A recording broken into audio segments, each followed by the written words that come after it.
grababas. Ah, perfecto.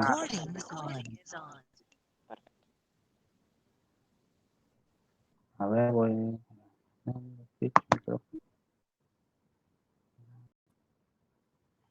A ver, voy a probar el micrófono a ver si me escuchan mejor. ¿Ahí me están escuchando? Hágame con el dedito, ¿sí? Bien. Gracias.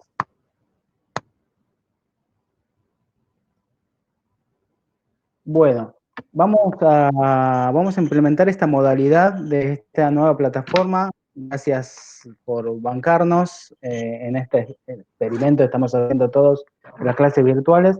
Esta es una plataforma que nos va a permitir, si tenemos que extender de los 40 minutos, no solo quedarnos 10, sino el tiempo que queramos. Por tanto, una de las primeras cuestiones a definir es el plazo, la duración de la clase, que nosotros estipulamos como modalidad es que sea 1 hora, ¿sí? Un poco más que una clase, que el tiempo de una clase en Joaquín, pero que nos podemos extender si es necesario. Así que tranqui con eso. Inclusive, lo que nos da esta modalidad es que ustedes abajo también tienen en el lado derecho de izquierdo de la pantalla, en realidad derecho de la misma pantalla, al lado de la manito dice abrir chat, ¿sí? Ahí pueden escribir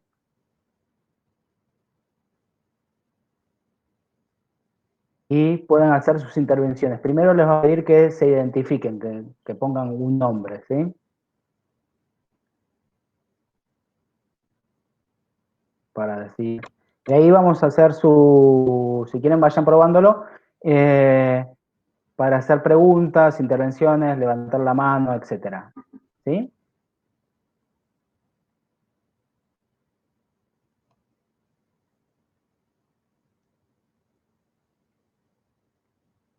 Perfecto.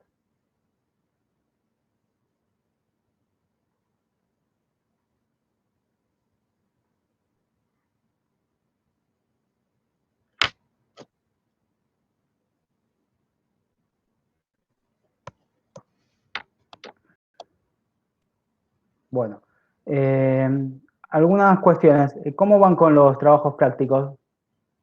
Bien, la mayoría, todos me los vienen entregando a tiempo y forma. Lo van subiendo al Facebook, está bueno, si compartimos y también a la plataforma. ¿Algún problema con los trabajos prácticos? Nada, todo bien, perfecto. En cuanto al material, ¿les está llegando bien? ¿Lo están abriendo bien todo? Sí, perfecto. Bueno, una aclaración para la clase de hoy. Recién hemos subido la guía de preguntas, ¿sí? Así que si leyeron el texto pueden repasarlo a partir de la guía de preguntas, como también ver la guía de preguntas, ¿sí? Ahora, mientras vamos siguiendo el texto.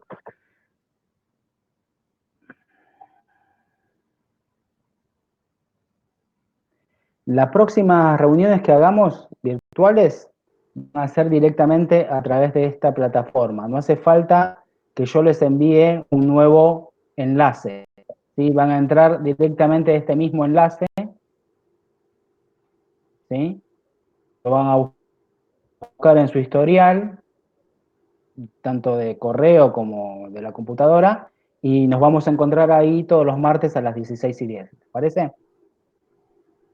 No está de más recordarles que todos aquellos que tengan alguna duda ahora o en algún momento del día o de la semana o la necesidad de resolver algo, lo más práctico es, porque nos llega a todos directamente el aviso, es resolverlo a través del foro. ¿Sí? Volcar la duda, el inconveniente, la cuestión o el aporte.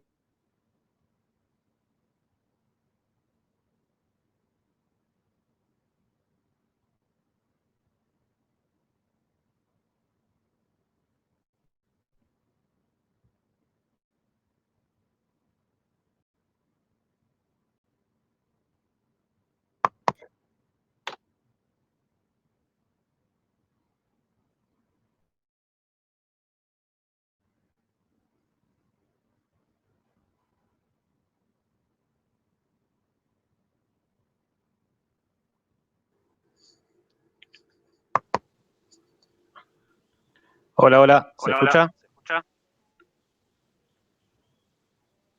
¿Se les trabó? ¿Se les Sí, cortó el audio? Bueno, ¿se cortó el audio? Ahora está ahí. Sí, pero Gaby, fíjate que el ¿me profe escuchás? sin querer ah, tocó el botón de silenciar. Ahora me fijo. Profe, tocaste el botón de silenciar tu audio. Bueno, ahí va. Ahí No se escucha está, nada de lo que ahí está. Ahí, perfecto, gracias. ¿Qué es lo último que habían escuchado? Absolutamente nada. Después de que empezaste, dijiste nueva plataforma, se cortó ahí. Bueno. Yo me escucho con un... Voy a cambiar de micrófono, ¿sí? Van con un segundo.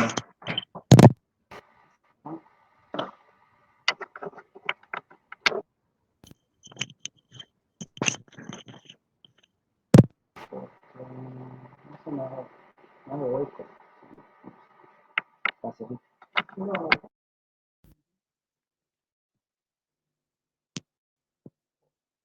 Hola, ¿me están escuchando ahí?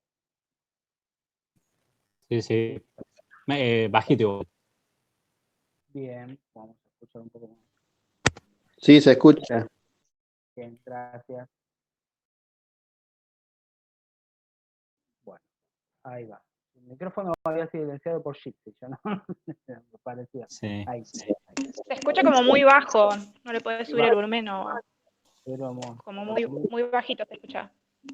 aquí, mejor. Creo que se sigue escuchando igual. Ahí. Lo pongo con todo. Bien. El micrófono de la propia compu vamos a probar. Ahí se escucha con el micrófono de la compu, ¿se escucha bien? ¿Sí? Vamos con eso entonces. Les decía, vamos a ver 3 autores, ¿sí? Wolf, Amin y Gould. Los 3 comparten una perspectiva, que es una perspectiva marxista, pero a la vez se diferencian tanto por su ubicación, ¿sí? Uno es norteamericano, otro es egipcio y otro es británico, como sobre las disciplinas de las cuales abordan la temática. ¿Sí? Estas son, uno es, junto con Woody, Wolf es antropólogo y Amin es economista. ¿Sí? Y eso lo que le permite dar una diversidad al planteamiento, pero a la vez son complementarios. Wolf y Amin lo podemos trabajar juntos. Acá en esta clase que tiene por objetivo acompañarlos en la lectura, vamos a hacer, y más que es una clase prácticamente y exclusivamente teórica, salvo con un poco con el texto de Woody, pero por eso mismo nos va a llevar menos tiempo, es tratar de detenernos en los conceptos. ¿Sí? ¿Por qué? Pues nosotros hemos dividido la materia en 2 grandes periodos. ¿Sí? Uno es el periodo premoderno y otro es el periodo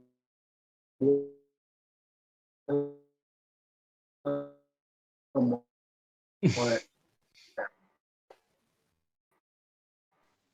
les esto cortó? qué tiene que ver Sí. Espera. Gaby, ¿me escuchás? con el desarrollo de las relaciones? ¿No? ¿Hola?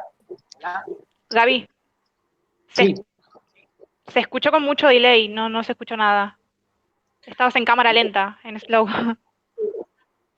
eso creo que debe ser por la señal. Por el internet, me parece. Sí, sí. sí. Eso directamente la señal. Bueno, lo que decía, entonces vamos a comprimir más la clase. Lo que decía, a ver, un rojo. ¿Me están viendo ahí? Ujú. No. Acá me parece en rojo que tiene que ver con la debilidad de la señal de Telecentro. Les decía, lo que vamos a hacer es trabajar los conceptos, ¿sí? Detenidamente.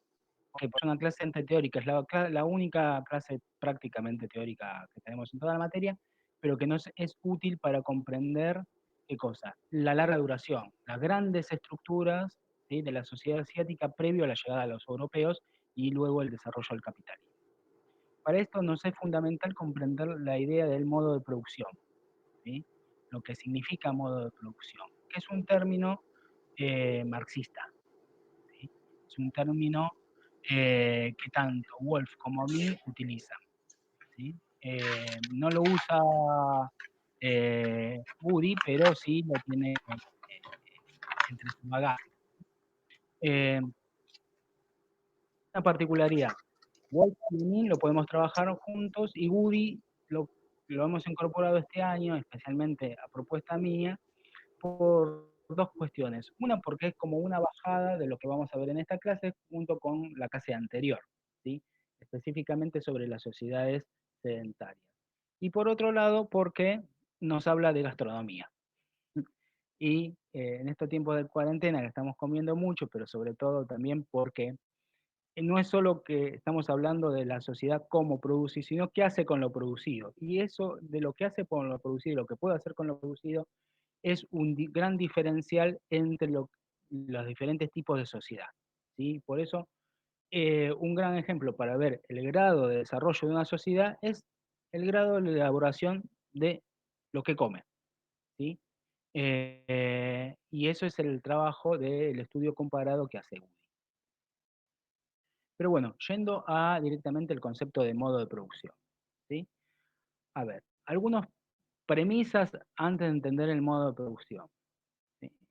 Premisas del marxismo. Dos premisas: la relación humana y naturaleza y la relación entre los seres humanos. ¿El hombre está ajeno a la naturaleza o es parte de la naturaleza? Claramente para el marxismo, a diferencia de lo que va a pensar la modernidad en general, el hombre es parte de la naturaleza, ¿sí?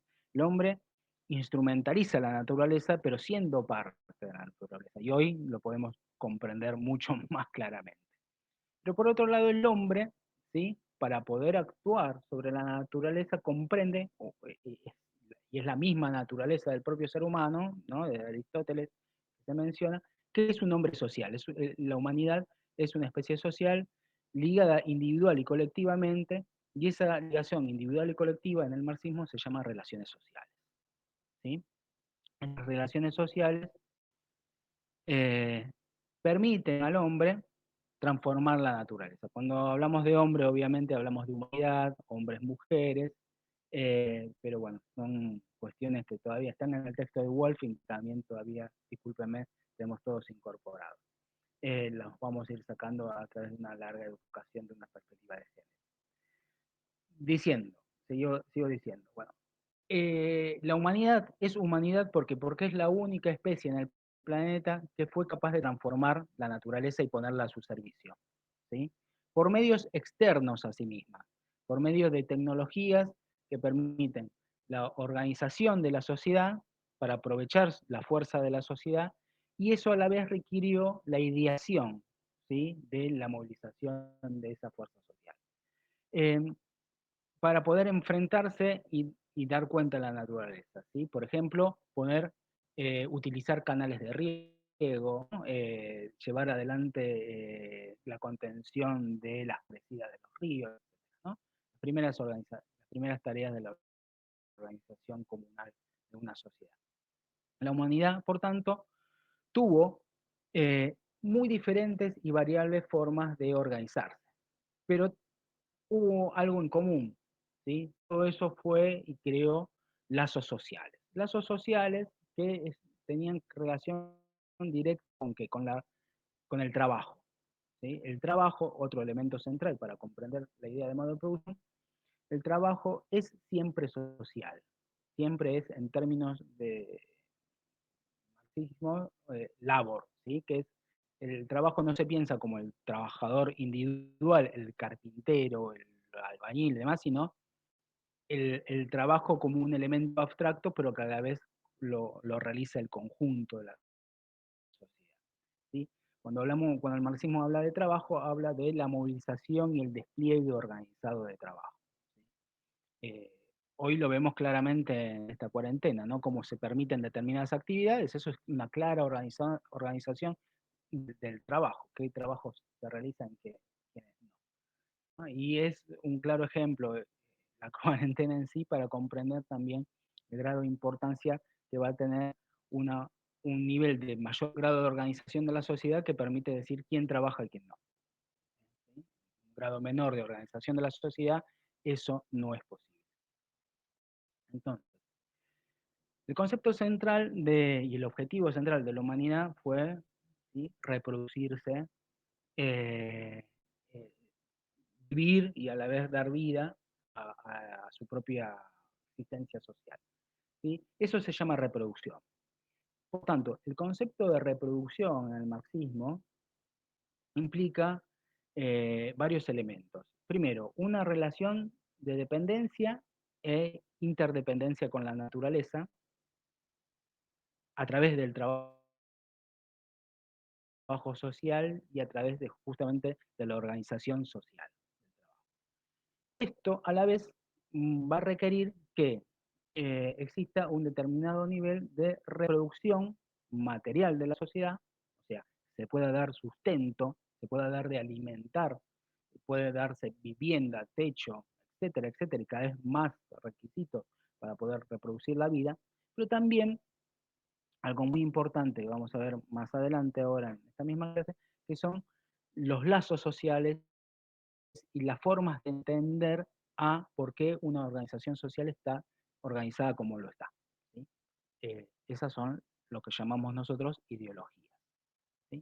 Pero en este sentido quería subrayar un aspecto. ¿Sí? La especie humana produce tanto con sus manos como produce con su cabeza. ¿Sí? Para poder llevar adelante un trabajo, primero hay que planearlo, idearlo, para luego proceder en conjunto, convencer a otras personas que ese trabajo se hace de determinada forma. ¿Sí? Y eso presupone formación, un significado sobre lo que es el medio en que se vive, y no solo el medio, sino también el presente y el futuro, el para qué. ¿Sí? Y eso implica una comprensión del tiempo también, etcétera, etcétera.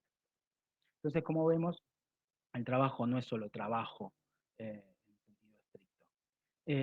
Entonces, los modos de producción son las formas en que se organiza la producción, el trabajo socialmente organizado. Eso es la definición de modo de producción. ¿Sí? Ahora bien, el marxismo, y mismo Marx, habló de diferentes modos de producción, ¿sí? En una escala a veces entendida como evolutiva en el mismo Marx y Engels, ¿sí? Habló justamente por eso de un primer modo de producción que era primario. ¿Sí? Si hubo algo primario, hubo uno secundario, hubo una escala evolutiva, ¿no? Una idea primaria del modo de producción, que por tanto era comunitario, primitivo, el comunismo primitivo de Morgan, era justamente la primera forma de los cazadores-recolectores, ¿no? Es un modo de producción esclavista, en la antigüedad clásica europea, también un modo de producción germano, o uno eslavo, contemporáneo, un modo de producción feudal, se habla mucho, también se habló y Marx escribió sobre un modo de producción asiático, hasta llegar al modo de producción capitalista, que es el que todos estamos viviendo. ¿Sí? Ahora bien, no todos están basados en los mismos criterios cuando Marx mismo escribió, ni todos tienen la misma interpretación, y para poder hacerlo, comprendámoslo, Marx es un hombre siempre de su tiempo, siglo XVIII, ¿sí? Siglo XIX, está interesado está posibilitado de comprender el mundo y la historia a través de las herramientas que disponía, y por tanto hubo muchas extrapolaciones erróneas en la construcción de esa comprensión modélica evolutiva de los modos de producción. Entonces, no nos vamos a detener ahí, sí vamos a tomar dos elementos de esa idea de modo de producción, es el modo de producción feudal y el modo de producción asiático, para discutirlo. Lo importante es que todos ellos nos hablan de la intervención humana en diferentes formas de organización del trabajo social y de la organización de esa sociedad. ¿Sí? Una cuestión importante para comprender la idea de modo de producción que los modos de producción siempre son intersistémicos. O sea, no puede haber un modo de producción aislado. Siempre un modo de producción tiene una relación con los modos de producción que lo precedieron o que viven con sí mismos. ¿Sí? Pensemos en la forma, ustedes ya que hicieron, ¿no? En la forma antigua romana, ¿no? El Imperio Romano que a la vez convivía, ¿sí? Con sociedades tribales, ¿sí? En Inglaterra, en, en el este europeo, ¿sí? O, como vamos a ver, en chino para hablar con China y los mongoles. Ustedes ya estuvieron ejemplificando en los trabajos prácticos. Bueno, vamos al modo de producción y nos vamos a detener eso, el modo de producción tributario. Estamos reconstruyendo las grandes regiones agrícolas asiáticas, ¿sí? A través de la historia. Esa es la idea. Un poco tener una comprensión general, ¿sí? De lo que fue la historia y después vamos a verlo con los ejemplos de China, India y el mundo árabe, de lo que eran las estructuras de esas grandes sociedades sedentarias y con gran desarrollo de las fuerzas productivas, como vamos a ver. En primer lugar, producción tributario comprende alguien que produce, modo de producción. ¿Quién es el que produce en ese modo de producción? El que produce en el modo de producción tributario, sea un cultivador o sea un pastor, es aquel que tiene acceso inmediato, el que posee los medios de producción. ¿Sí? Es aquel que tiene el ganado, tiene la tierra, tiene la industria doméstica, es aquel que tiene los medios de subsistencia. Y es el que efectúa el trabajo por cuenta propia. A ver, acá tengo el link en rojo y quiero ver si se me escucha. ¿Se me escucha? Sí, sí, sí. Sí, entrecortado, pero se escucha. Cortado se sigue escuchando. Bueno, porque me aparece rojo, amarillo, verde. Claro. Continúo entonces. ¿Sí? ¿Sí? ¿Alguien quería hablar? No. Bueno, me avisan cualquier cosa. Sigo. Entonces, si es el que produce, ¿es solo él el que vive en esas sociedades? No. Justamente es el productor directo y a la vez están las élites. Las élites son aquellas que tienen los medios militares o políticos para cobrarle tributo. Es el otro elemento central, ¿no? Del modo de producción tributario.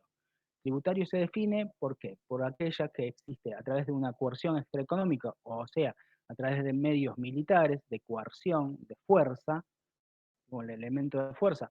No es necesariamente la constante fuerza militar, sino también puede ser la fuerza de que así lo asigna, como vamos a ver ahora, así lo designa el sistema ideológico, el cosmos, la vida, el universo, designa que vos me tenés que dar el tributo a mí.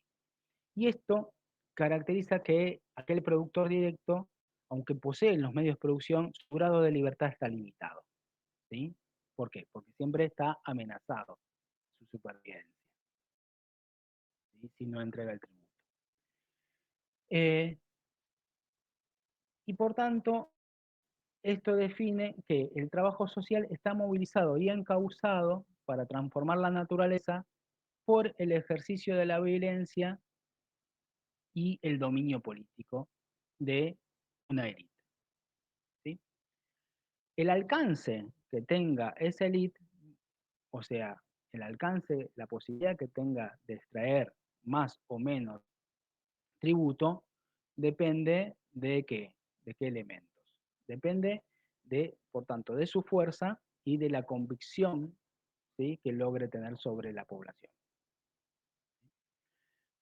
Pueden existir dos posibilidades, ¿sí? De más fuerza o menos fuerza. Y esto es importante que nos detengamos acá porque es central para los ejemplos que después lo vamos a tomar en cada uno de los espacios que trabajemos, ¿sí? Wolf nos habla de un momento, ¿sí? De un poder político concentrado, ¿sí? Donde si comprendemos el poder como una pirámide, podemos comprender que el poder político concentrado en el centro, arriba de la pirámide, ¿sí? Está fuertemente consolidado a partir de ¿qué? A partir de dominar elementos estratégicos de la producción, como es la movilización de trabajadores para construcción de obras hidráulicas, o grandes ejércitos para poder someter a la población o a poderes antagónicos a él, ¿sí? Y esto va a significar que controla directamente la recaudación de tributos. O sea, entre el cúspide y la base no hay nada que se interponga, ¿sí? Para la recaudación de tributos. Y esto justamente es lo que le permite tener grandes ingresos y reproducirse. Este es el modelo central que vamos a ver en China. Este es el ejemplo chino. Y por eso la perdurabilidad del imperio chino, ¿sí? Cuando vamos a ver que hay cambios de dinastía, vamos a ver que justamente el poder central se ha debilitado. A la vez, este elemento central que caracteriza el poder central fuerte, que controla a través de las obras hidráulicas, del ejército, el poder de coerción, a los campesinos directos, también controla este otro elemento que vimos en las clases pasadas, que son, ¿sí?, estas grandes rutas de comercio y los quienes transitan, que son los comerciantes. Por eso, los comerciantes en el modo de producción tributario, en su modalidad centralizada, estos comerciantes van a lograr el acceso al comercio a partir de la venia o las concesiones que le haga el poder central. Sin ellos, los comerciantes no van a poder existir. El comerciante va a estar controlado en esta modalidad del poder del sistema tributario. A la vez no solo los comerciantes están controlados, sino también los gremios artesanales, las sectas religiosas, las ligas, o sea, las organizaciones de la propia sociedad también van a estar controladas. Y por tanto, la relación entre campesino y el emperador, ¿no?, en el caso chino, por ejemplo, va a ser de unidad. A pesar de que el emperador cobra tributo al campesino, ¿sí?, el campesino ve y entiende y vive que la existencia del poder del emperador le da ventajas sobre lo que podría suceder en otras circunstancias en donde no es el emperador. ¿Por qué? Ya lo vamos a ver. Entonces, hay un gran apoyo del campesinado a esta forma de organización centralizada. Otra modalidad es cuando justamente los poderes locales, los señores, ¿sí?, tienen mucha fuerza y el gobierno central es frágil y débil. Esto va a producir cuando justamente el se traslade a la cúspide de la pirámide, sino que en esos intermedios permiten a los señores locales quedarse con gran parte del tributo, ¿sí? Se restringe el vínculo entre el campesino y la cúspide. ¿Por qué? Porque crecen los sectores intermedios de la pirámide.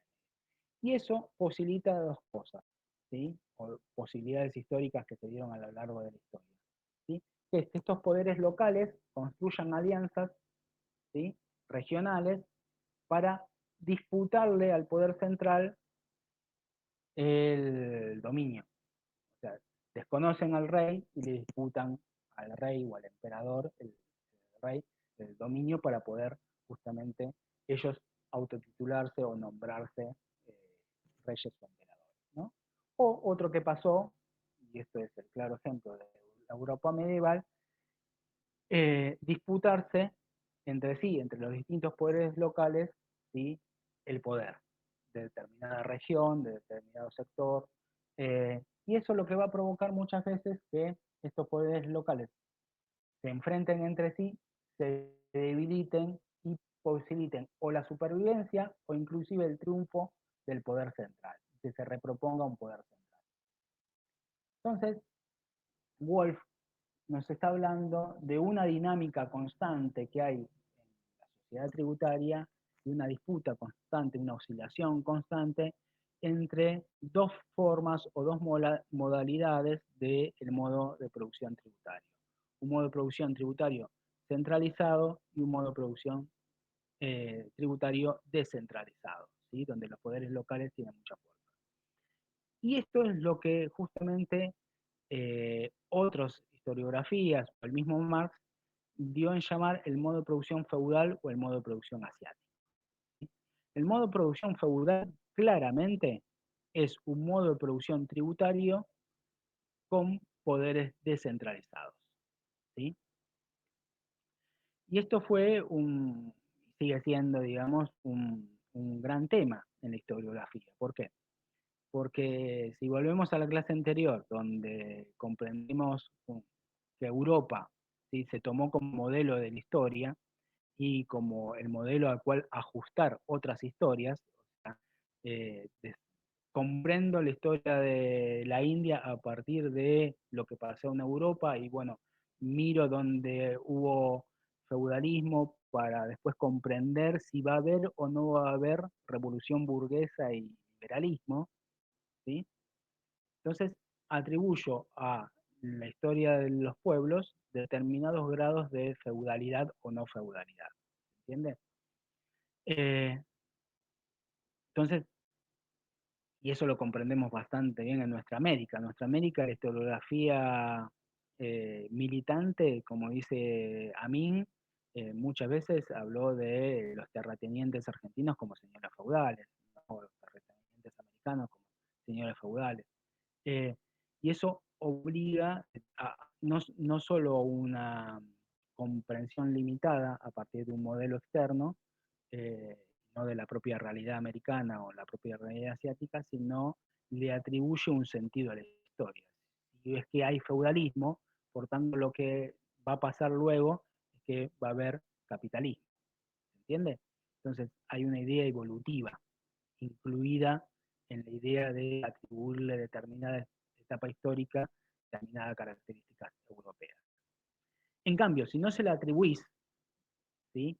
En cambio, si decís hay modo de producción asiático, ¿sí?, lo que estás diciendo es que el modo de producción asiático no evoluciona. Y eso está muy bien explicado en el texto de Perry Anderson que tienen en complementaria. El modo de producción asiático es un modo de producción que se le atribuye determinados rasgos, como por ejemplo el despotismo, o el famoso despotismo oriental de Montesquieu, de inmovilidad. Es un modo de producción que no evoluciona, por tanto es ahistórico, ¿sí? Y por eso es atrasado.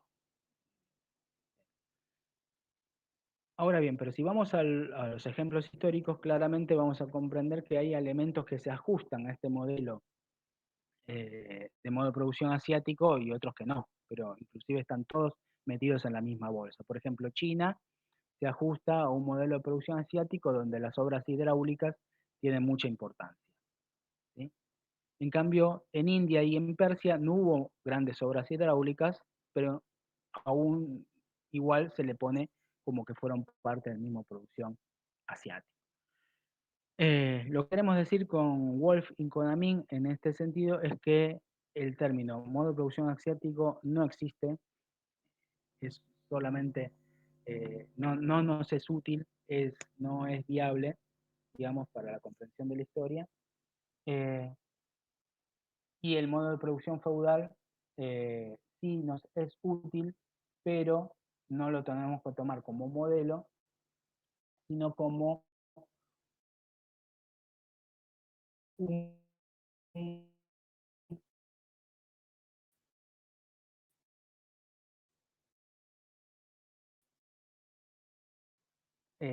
o dentro de una función tributaria. ¿Qué es un modo de producción tributario y cuáles son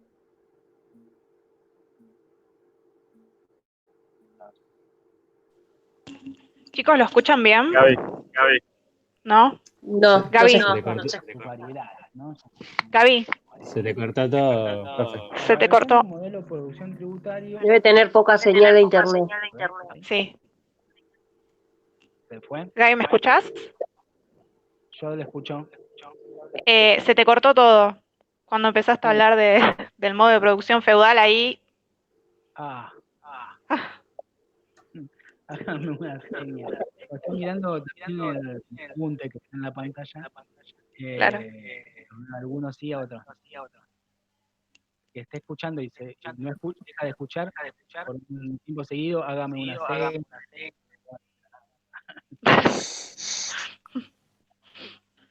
Vuelvo entonces, lo hago más corto. Entonces, la idea de modo de producción feudal y la idea de modo de producción asiático, ¿sí?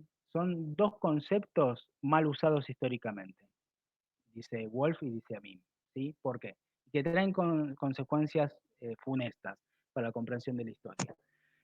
Si volvemos a la idea que trabajamos la clase pasada, de que Europa se comprende y se desarrolla como modelo de la historia universal, entonces Europa va a proponer al resto del mundo que se midan con su propia historia. Y por tanto, a que midan, ¿sí? Si el presente de Europa es a lo que hay que llegar, a lo que hay que alcanzar, el modo de producción capitalista, el modo feudal fue el inmediato anterior al cual hay que superar. ¿Entiende? Entonces, los estudiosos europeos van a ir a medir y comprender cada una de las sociedades a ver en qué estadio está. Si está en estadio tribal,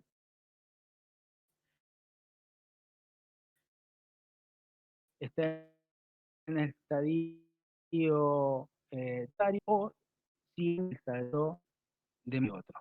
¿Sí? Se Estaba en cortó. el estadio feudal, estamos en lo mismo de vuelta. por tanto podía desarrollarse hacia el capitalismo. ¿Sí? Otra vez se cortó.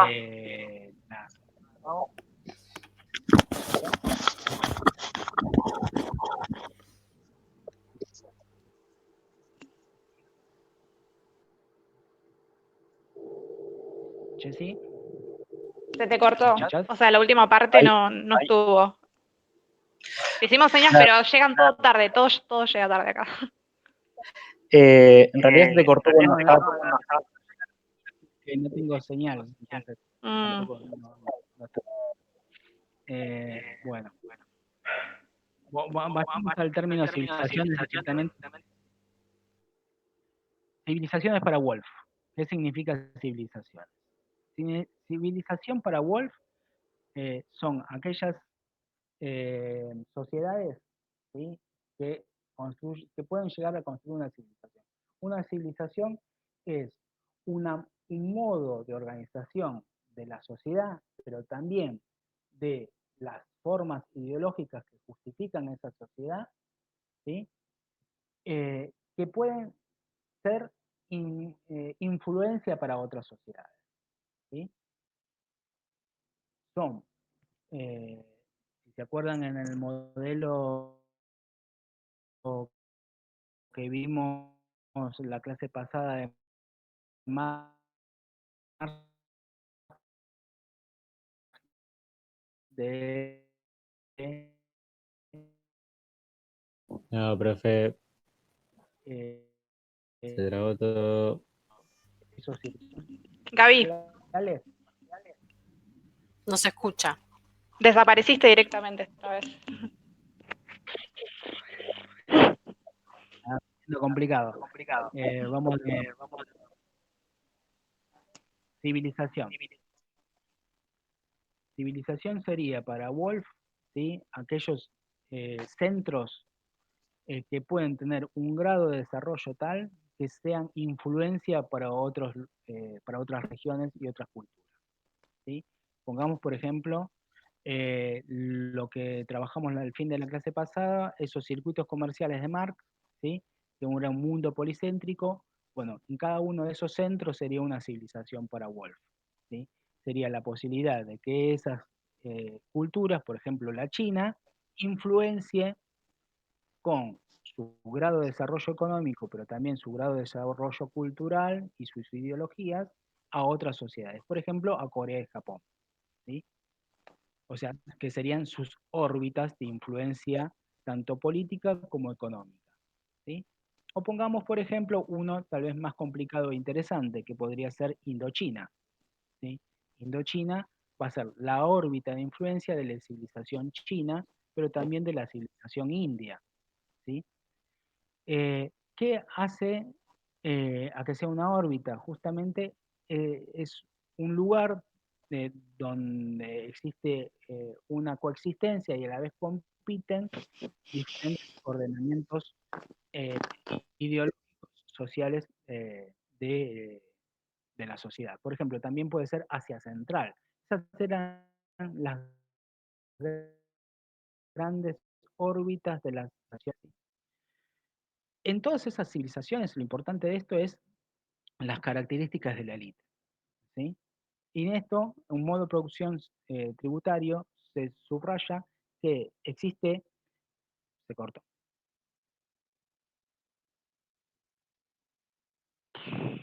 Hola, se cortó, ¿no? Se te escuchaba No, bien. no, te estaba escuchando, ¿eh? No se cortó. Yo veo diciendo, yo no entiendo nada.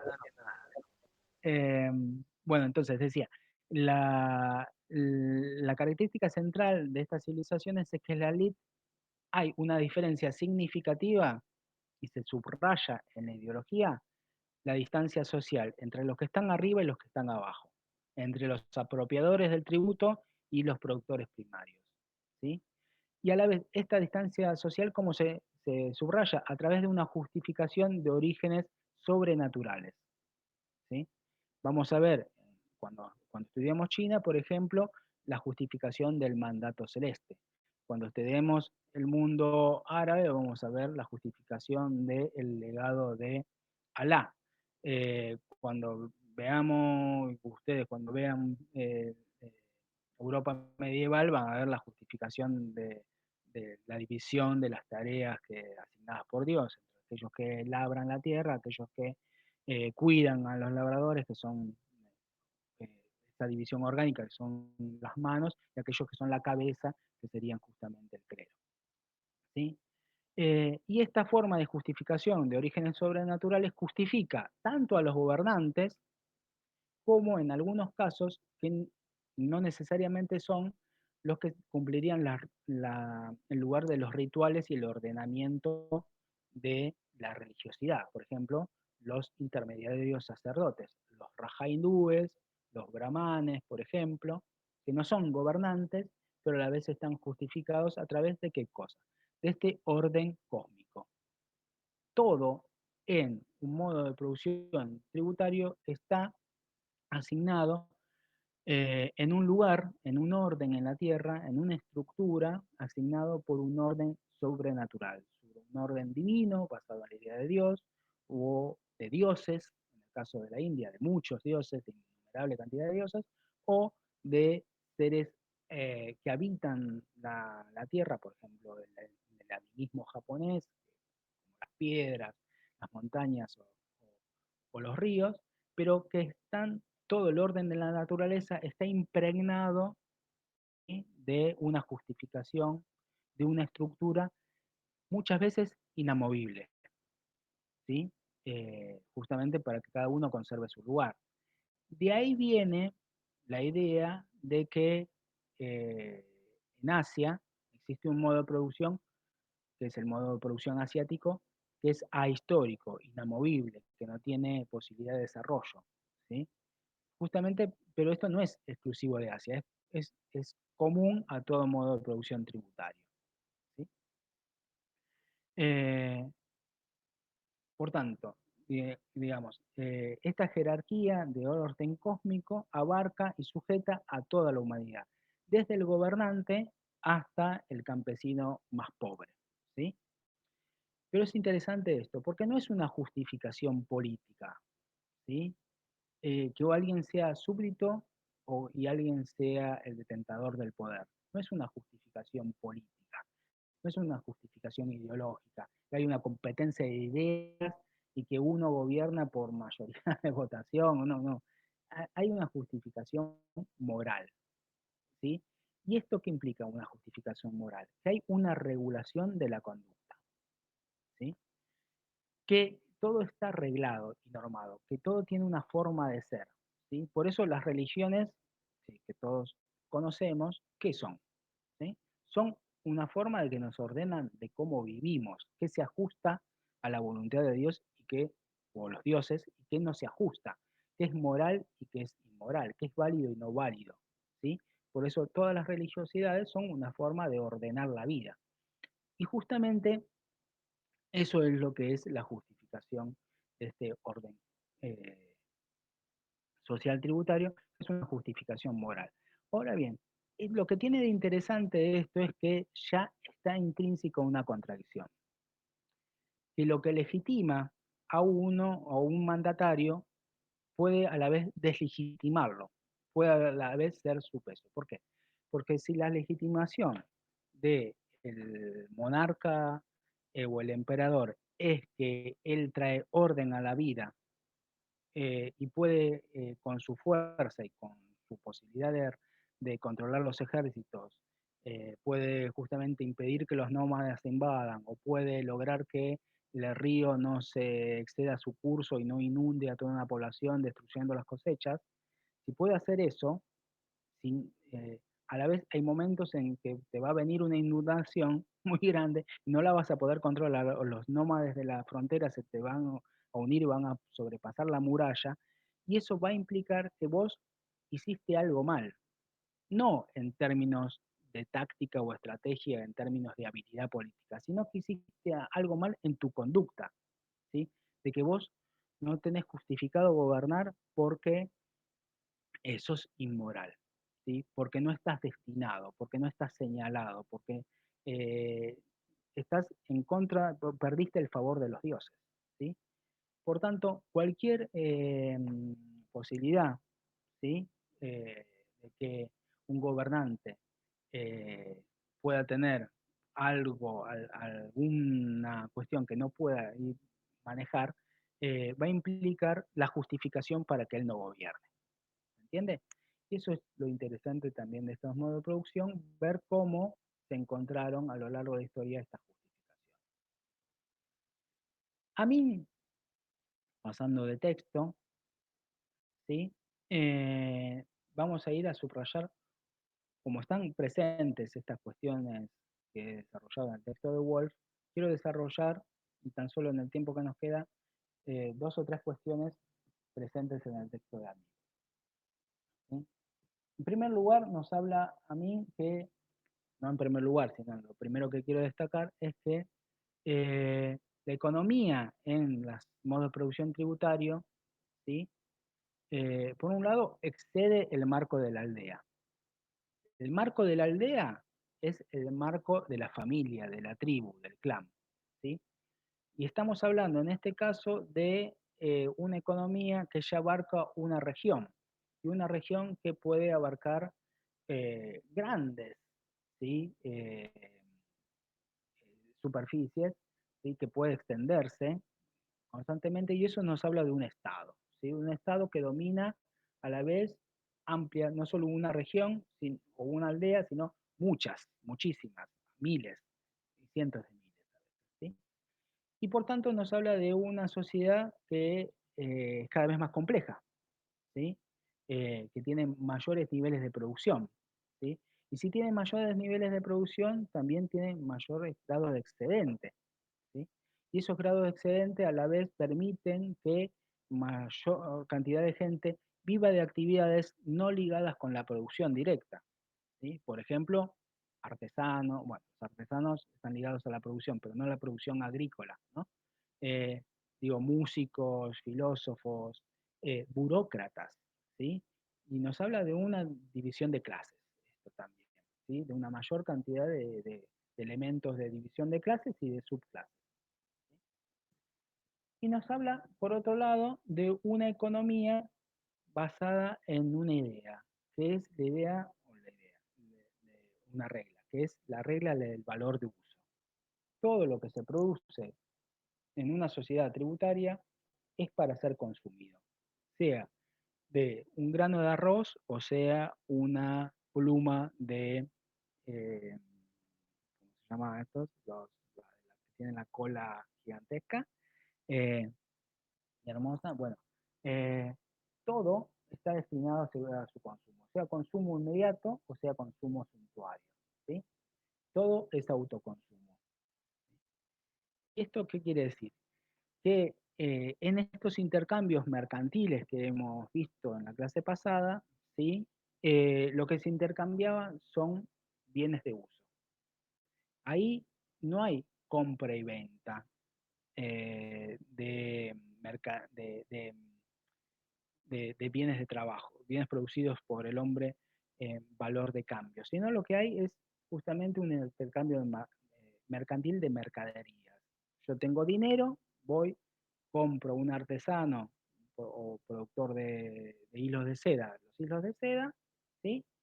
Esa es mi mercadería, voy, ¿sí? A otro mercado y ahí lo vendo y obtengo más dinero, ¿sí? Y de vuelta al círculo de con ese dinero comprar otra mercadería. Lo que el mercader lo que no hace es ahí es producir. El único que está ligado a los medios de producción es el productor directo. El comerciante no produce, el comerciante intercambia. Y cuanto más lejos es la distancia del intercambio o mayor es la complejidad de los términos de intercambio que tiene que ser, mayor es el dinero que va a sacar. ¿Se entiende? Esa es la gran diferencia con lo que vamos a ver más adelante, que es el intercambio capitalista. Ahora bien, ese valor de uso que está destinado al consumo y al autoconsumo, que es extraído por la clase tributaria, o sea, la clase tributaria no produce, consume lo que producen otros, ¿sí? Es esencialmente de qué nos habla. Nos habla de una economía natural, una economía, ¿sí? Que está guiada por la naturaleza. Y eso lo quiero ejemplificar, por ejemplo, vamos a ver si me sale,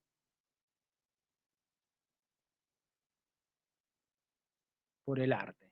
¿Están viendo? ¿Sí?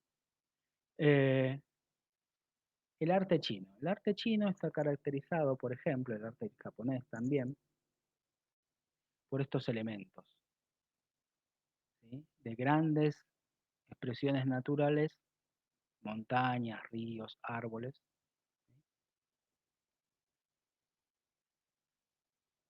Donde las personas están totalmente ausentes.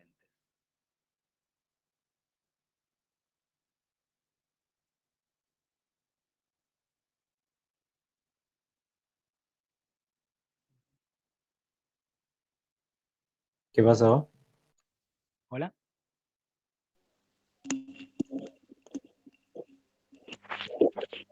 Ahí te conecté.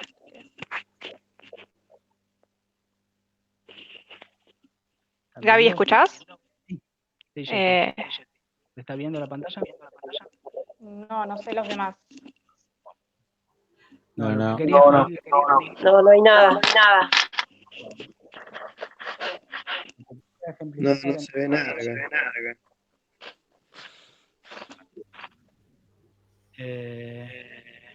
vamos a seguir y con esto terminamos. Ay, sí. Ahí está, ahí está.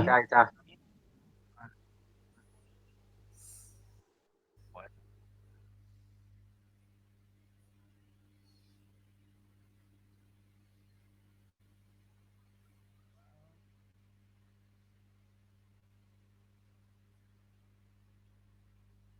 Ya está, profe, puedo hablar tranquilo. Bueno, mientras lo que estaba ejemplificando con estas imágenes es la alienación en la naturaleza. Como decíamos, está una economía basada en el valor de uso, produce todo lo que está ligado a la naturaleza, y es en la naturaleza es donde encuentra su máxima representación. O sea, estas ideas de este orden cósmico, ¿sí? Lo que representan es el intento de la humanidad de poder controlar la naturaleza, ¿sí? Y de poder tratar de justificar aquel que gobierna es aquel que controla la naturaleza, ¿sí? Controla la naturaleza y por tanto nos garantiza la reproducción. Y eso se va a ver en que la humanidad está subsumida a la naturaleza. Se va a ver inferiorizada en la naturaleza, y esto está representado muy bien en el arte chino, por otro lado, ¿sí? Vamos a dejar de compartir pantalla. Bueno, eh, eh, esto nos habla, por tanto, del límite del control de la naturaleza y que justamente el orden religioso,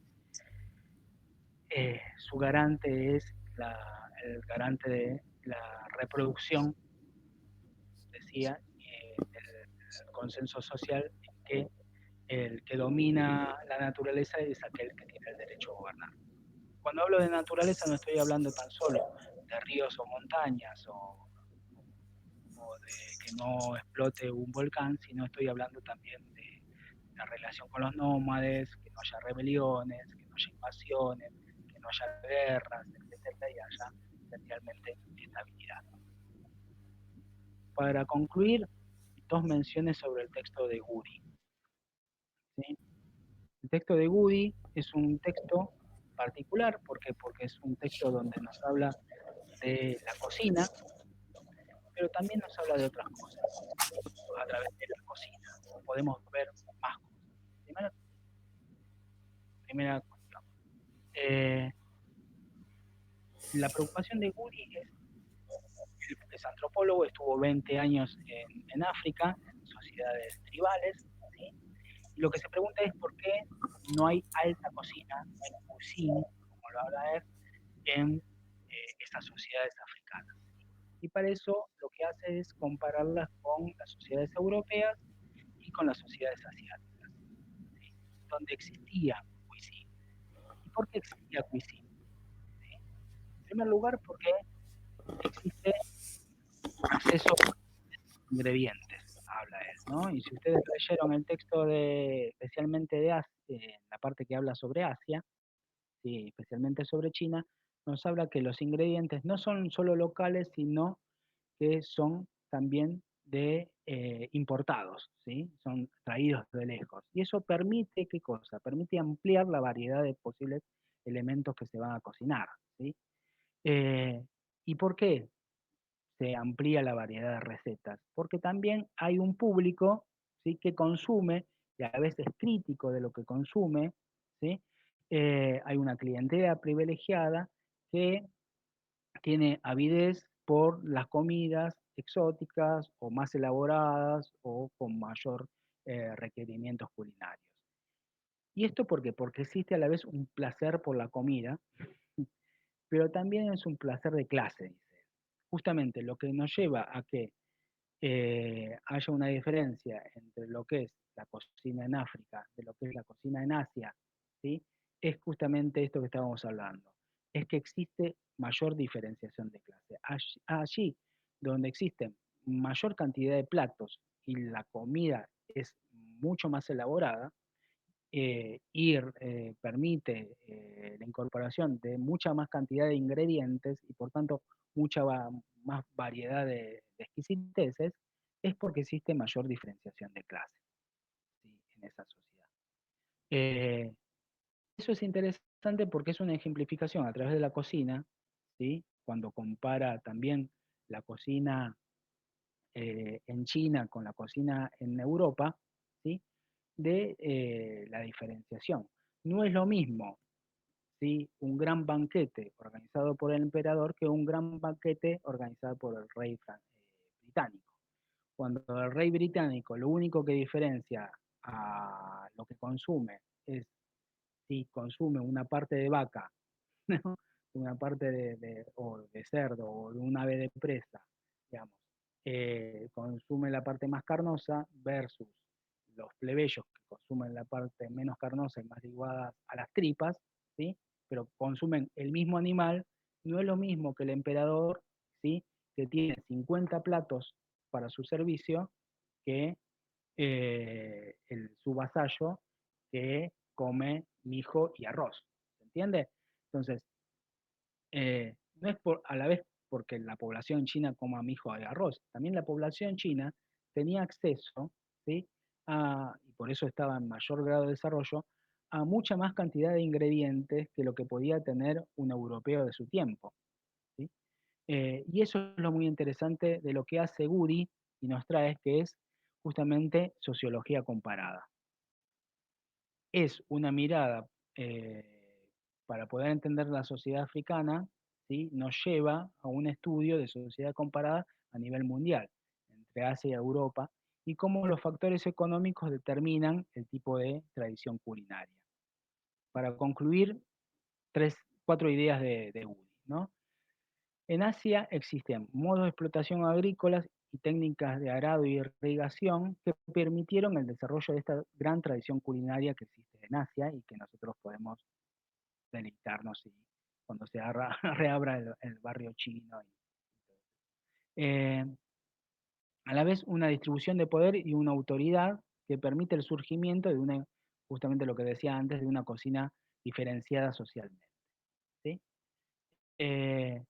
Y donde es expresamente gente que no consume los mismos alimentos entre aquel que está más bajo en la cadena social que el que está más alto en la cúspide social, ¿no? Pero agrego un elemento más, y que es muy interesante para pensar, ¿sí? Cómo en Asia, que es muy tempranamente como surge la escritura en Asia, ¿sí? Los medios de comunicación y centralmente una clase social letrada, ¿sí? Permite justamente a través de la escritura conservar recetas y trasladar culturalmente recetas a otras culturas, pero también a través del tiempo, ¿sí? Que permiten la construcción de una cultura común de alta cocina, ¿sí? Y esos son los elementos que van a diferenciar en diferentes escalas, ¿sí? De mayor a menor, de Asia a Europa y, por supuesto, a África. Abrimos por el chat y si quieren toman la palabra, ustedes pueden abrir sus micrófonos para cualquier duda, interrogante que tengan de lo que pudieron escuchar.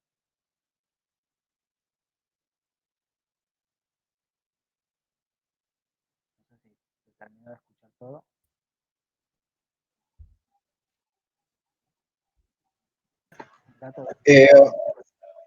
Hola, tengo una consulta respecto a un texto que nombraste, el de Anderson. Sí. ¿Ese está en la bibliografía comparada en el Drive, de complementaria del Drive? Porque no me aparece. Sí, está en la complementaria del Drive, ahora lo voy a verificar, pero tiene que estar ahí en la complementaria. No tenemos el capítulo, tenemos el libro completo, y capaz que lo podés encontrar en la carpeta de Drive que dice libros completos. Y Jessy seguro se está mirando en este momento. Ah.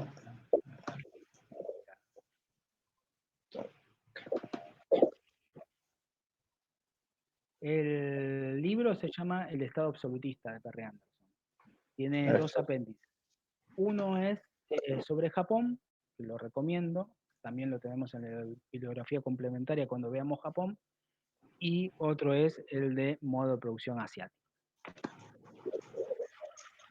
Ahí lo vi, lo estaba buscando en el de la clase particular. Ahí está. Perfecto, gracias.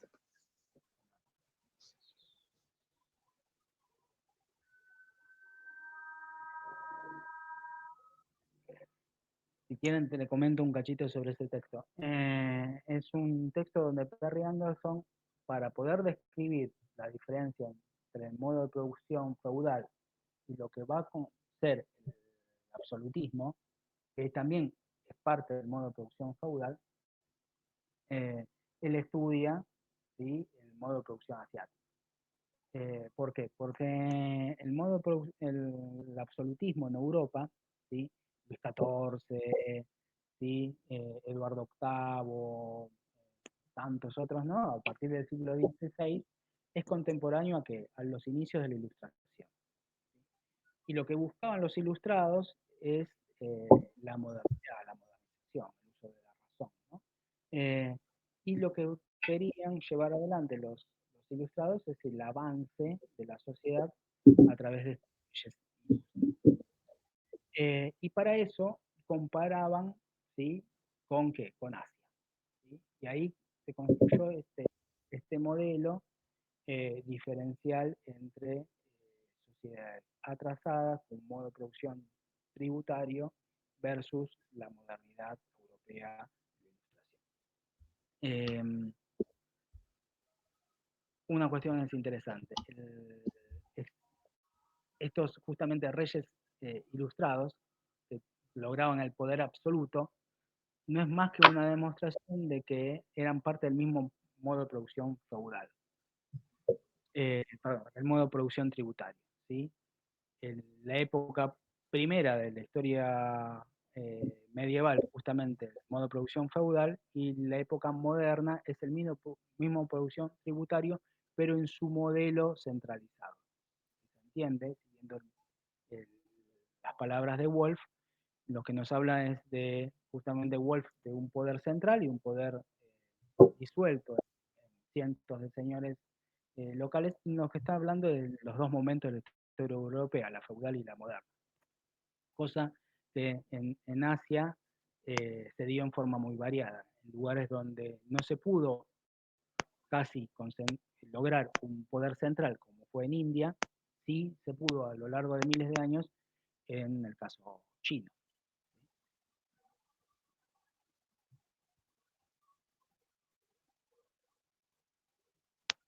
¿Alguna otra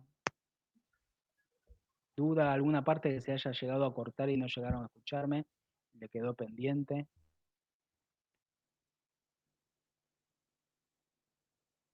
Bueno, esta clase, particularmente al ser teórica, no hubo muchos ejemplos gráficos para poder compartir pantalla, pero prometo que en las próximas vamos a tener más ejemplos para compartir en el momento.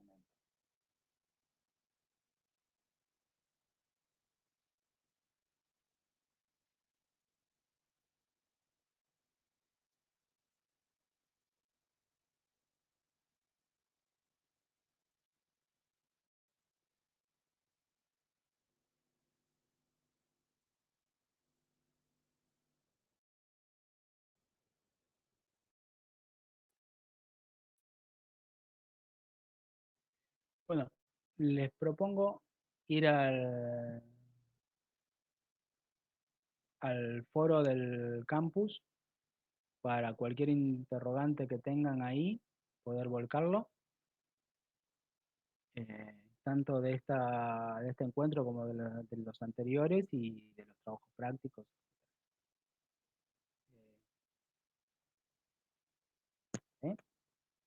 ¿Parece bien?